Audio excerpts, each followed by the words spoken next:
today I'm going to share with you best practices, how to put on a Tuff Shed door, a double door. So, double doors.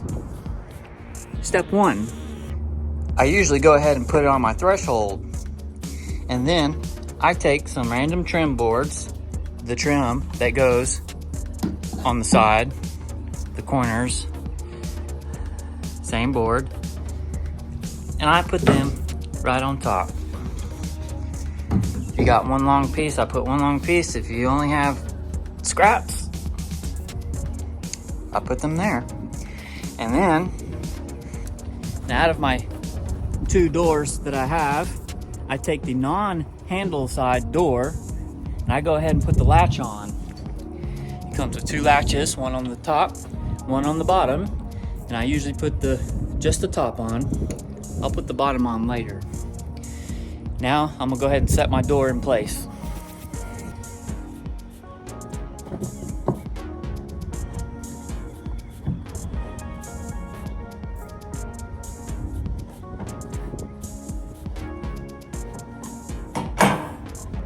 Now that you got the door in place, top latch is gonna hold it in there.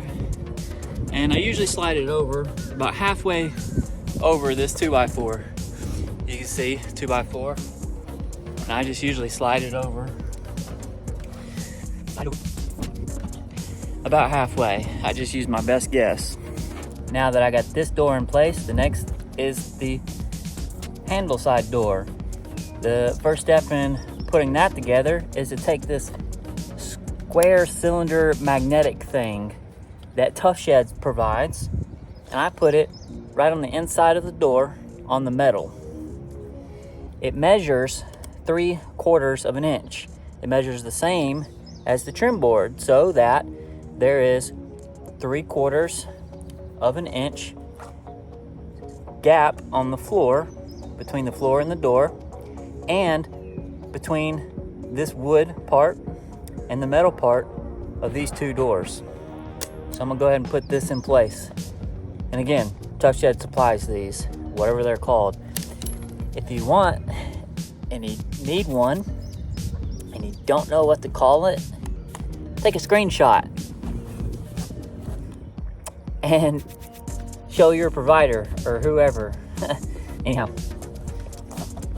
screenshot.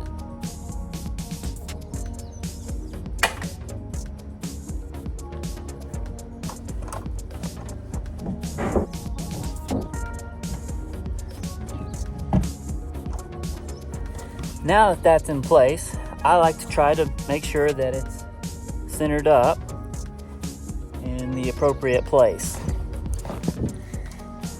And the last thing you want to check is the reveal.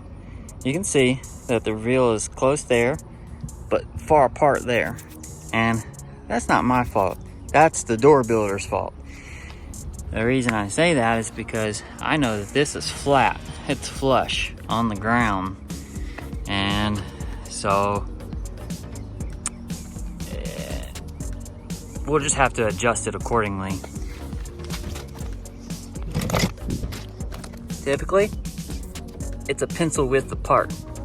So at the top, it looks like 2 pencil widths. So I'll just have to fix that.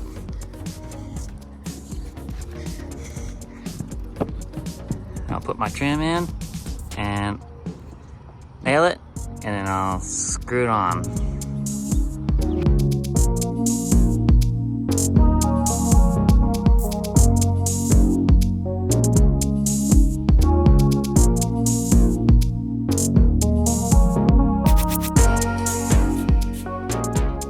After getting the trim on, next thing I'm gonna do is go ahead and paint.